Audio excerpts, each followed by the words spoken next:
അടുത്തതായി നമ്മൾ പ്രാർത്ഥനയുടെ 4-ാം ഘട്ടമാണ് പരിശോധിക്കുന്നത്. 4-ാം ഘട്ടത്തിലേക്ക് കിടക്കുമ്പോൾ നമ്മൾ കുറച്ചുകൂടി ആത്മീയമായ അഭിവൃദ്ധി പ്രാപിച്ച അവസ്ഥയിലേക്ക് എത്തുകയാണ്. ഇവിടെ അവനവനെ തന്നെ സ്വയം ദൈവത്തിന് സമർപ്പിച്ച്, എൻ്റെ ഹിതമല്ല ദൈവത്തിൻ്റെ ഇഷ്ടമാണ് എന്നിൽ പ്രവർത്തിക്കേണ്ടതെന്നും, എനിക്ക് ദൈവം തന്നിരിക്കുന്നതെല്ലാം എൻ്റെ പോരായ്മയാണെങ്കിലും നന്മയാണെങ്കിലും തിന്മയാണ് ഗുണഗണങ്ങൾ എന്തെല്ലാം ആവട്ടെ അതെല്ലാം ദൈവ ഇഷ്ടമാണ്. ഞാൻ ദൈവത്തിന് സ്വയം സമർപ്പിച്ച് കഴിയുമ്പോൾ എനിക്കിഷ്ടമുള്ള കാര്യങ്ങൾ ദൈവത്തിനറിയാം. ദൈവം പ്രസാദിച്ച് അതെല്ലാം എന്നിൽ സംഭവിക്കും എന്നുള്ള ഒരു വലിയ പ്രത്യാശയുടെ ഘട്ടത്തിലേക്ക് നമ്മൾ പ്രവേശിക്കുകയാണ്. 4-ാം ഘട്ടത്തിലെത്തുമ്പോൾ നമുക്കറിയാം, ആദ്യത്തെ ഘട്ടമായ വൈരാഗ്യത്തിൻ്റെയും വെറുപ്പിൻ്റെയും അംശം നമ്മളിൽ നിന്ന് അകന്നു പോകുന്നു.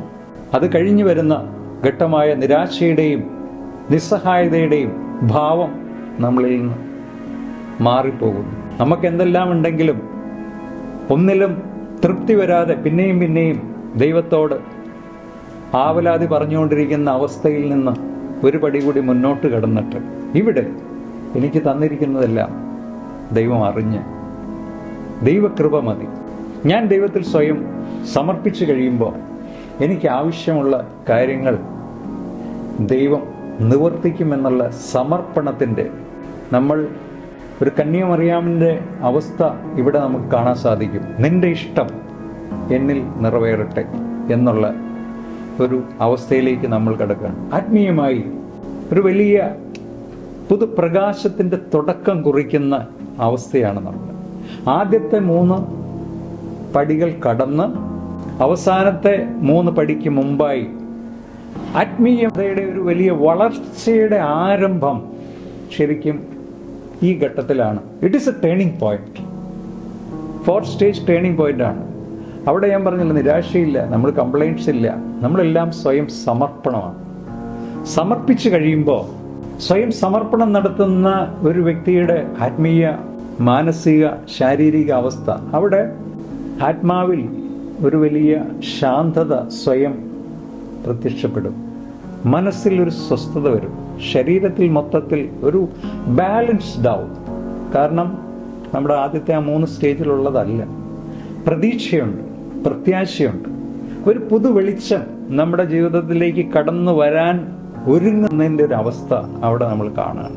അതാണ് സ്വയം സമർപ്പണത്തിൻ്റെ എന്ന് പറയുന്നത്. അവിടെ ഒരു, നമ്മൾ ആദ്യം പറഞ്ഞ പോലെ തന്നെ, ഒരു വലിയ ടേണിംഗ് പോയിന്റ് വന്നു കഴിയുമ്പോൾ അടഞ്ഞു കിടന്നിരുന്ന ഒരു മുറിയിലേക്ക് പ്രകാശരശ്മികൾ കടന്ന്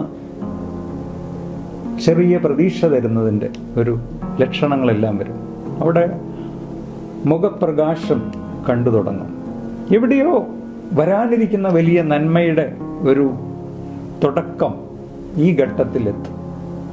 നമ്മൾ അറിഞ്ഞുകൊണ്ട്, നമ്മുടെ ആത്മാവിലും മനസ്സിലും അറിഞ്ഞുകൊണ്ട് ആ ഒരു ഘട്ടത്തിലേക്ക് നമ്മൾ കടന്നു കഴിയുമ്പോൾ, പൂർണ്ണ സമർപ്പണത്തിൻ്റെ ഘട്ടം, this is the turning point. അപ്പോൾ അതിൽ നിന്നാണ് ഇനി വലിയ ഉയർച്ചയിലേക്ക്, അടുത്ത ഘട്ടത്തിലേക്ക് കിടക്കുന്നത്. അപ്പോൾ ഈ ഘട്ടത്തിൽ കടക്കുക എന്നുള്ളത്, ആദ്യത്തെ 3 ഘട്ടത്തിനും അവസാനത്തെ 3 ഘട്ടത്തിനും ഇടയ്ക്കുള്ള ഈ ഘട്ടത്തിൽ പ്രവേശിച്ചു കഴിഞ്ഞാൽ പുതുവെളിച്ചം നമ്മളിലേക്ക് കടന്നു വരുവാൻ ഒരുങ്ങുന്നു.